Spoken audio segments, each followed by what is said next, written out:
At sa mga bisita po dito, bless po sana sila lahat. Lahat ng pagpapalang binibigay nyo sa amin, eh ganun din po ibigay nyo po sa kanila. Pati po itong menu na pinagkakano, mga staff po, pagputi pa. Palayo po rin po sila. Panginoon, ito'y aking hinihiling sa tanging karapatan lamang ni Jesus na aming tagapagligtas. Amen.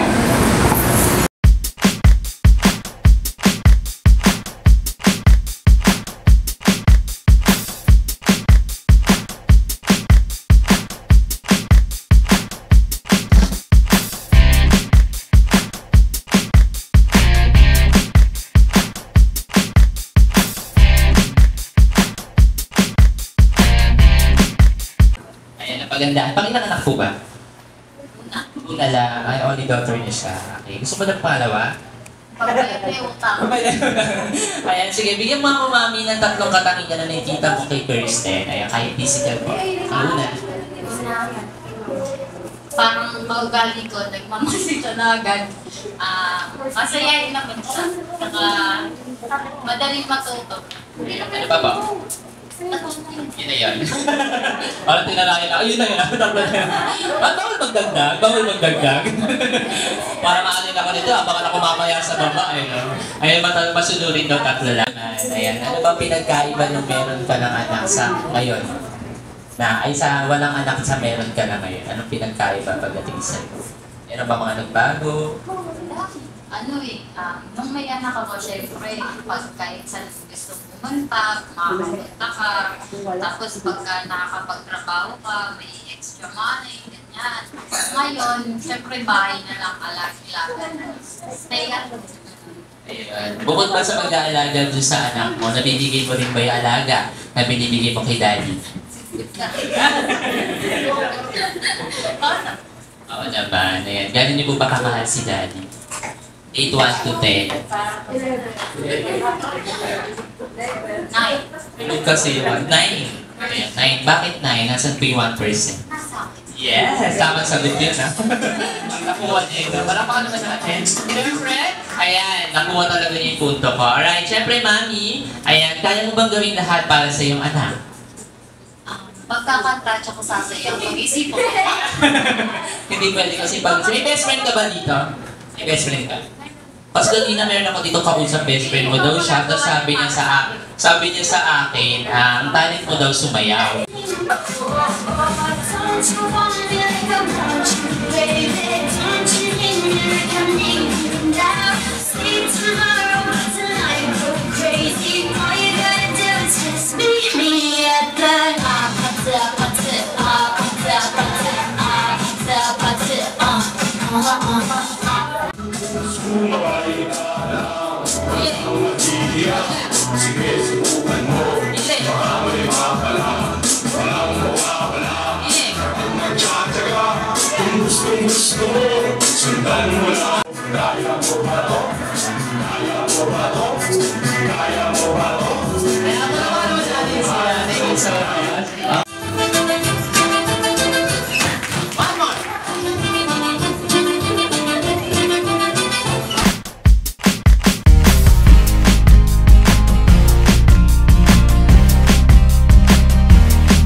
Bulsa mo, Daddy?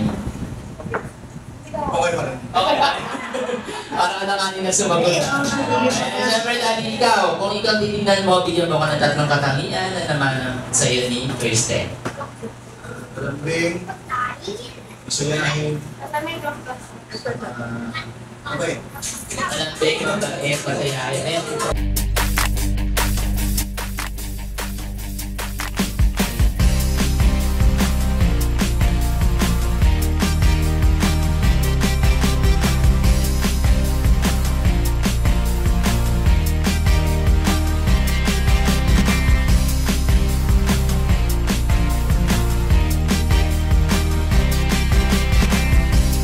Pinapakilala ko po sa inyo, alis kayo pag dito na ha. Ayan, palakpakan po natin. Ate Yawan, ang nag-iisang walang katulad. Ang comedian. Ayan, ang comedian. Sarot na kayo ka na. Papakilala ko na lang ito na maayos. So, right, pinapakilala ko po sa inyo, ang nag-iisang babae na nainitan nagbukas ng ventilador na uminom ng matador. Siyempre, nagutom. Gumamit ng tinidor. Tawagin natin ang nag-iisang Miss Maha Salvador. Pakibukas ka ng pintuan.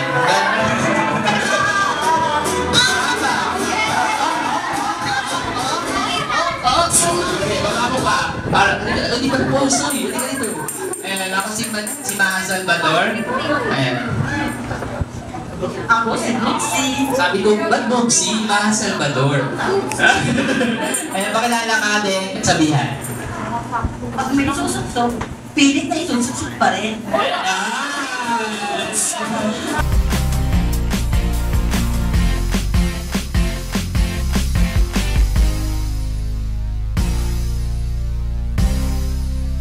Dahil pag hindi pinayagan ni Mama at Papa, punta kay Tita sila.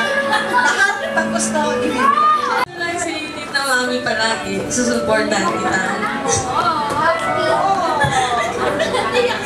Love you. Ayan. Ay nangangako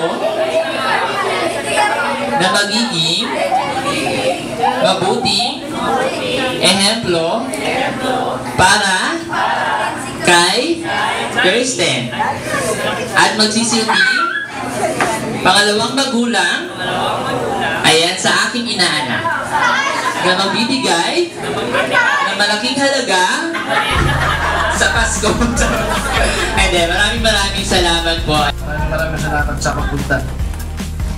Mamamaya ito rin ako. Salamat sa lahat ng effort sa time na pumunta dito para kay Lupe. Tapos hanggang sa muli, sa susunod na milestone ni Lupe, sana tayo magkakasama. Thank you!